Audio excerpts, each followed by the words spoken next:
ఆయన ప ప్రవీణ్ పగడాల్ గారు కూడా ఈ విషయం మీదనే పోరాడారు. అవును.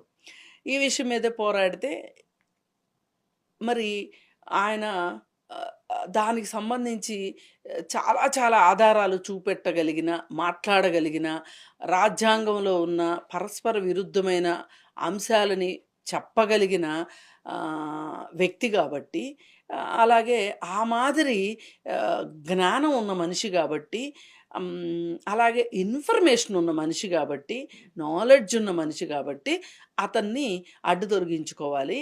ఆయన ప్లేస్‌లో ఇంకెవరు వచ్చి అంత ఇదిగా ఎవరు చెప్పలేరు అనే ఉద్దేశంతోటి ఆయన్ని పైలోకాలకి పంపించింది కూడా అదేదో నేను మొన్న అన్నాను. ఎవరో చిన్నవాళ్ళు లేరు దీని వెనక ఎవరో పెద్దవాళ్ళున్నారు అని చెప్పింది అందు గురించే.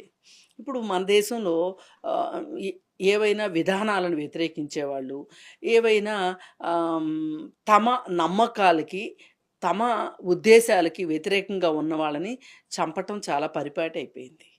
ఇంతకుముందు గోవిందులు మాత్రం ఒక్కళ్ళే. అంటే దీని వెనక ఒక ముఠా, ఒక గ్యాంగ్ అనాల్సిందే. ఎందుకంటే ఇట్లా చేసేవాళ్ళని, ఇలా హత్యలు చేసేవాళ్ళని. ప్రాంతాలు వేరు కావచ్చు కానీ ప్రాంత వాళ్ళ స్వభావాలు, వాళ్ళ మోటో ఒకటే. ఒకటే.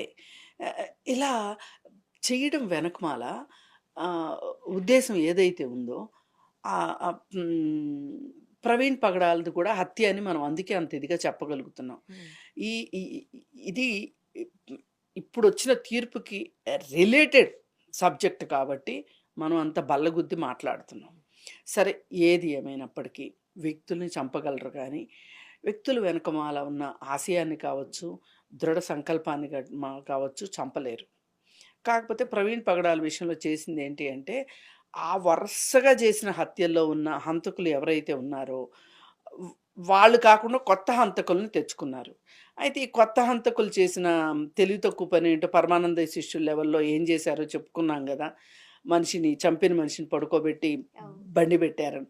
అంటే మనము ఎందుకు ఇంతలా ప్రతిసారి మనం దాని గురించి చెప్పాల్సొస్తుంది అంటే, మీ ఉద్దేశాలకు వ్యతిరేకంగా ఉన్న వాళ్ళని ఇంతలా వెంటాడి, వేటాడి చంపటం వల్ల మీరేదో తాత్కాలికమైన ఊరటను పొందుతారేమో, లేకపోతే ఫలితాలను పొందుతారేమో గానీ, విషయాలు అంత ఈజీగా ఇది వదిలిపెట్టే అంశం కాదు ఈ అంశం.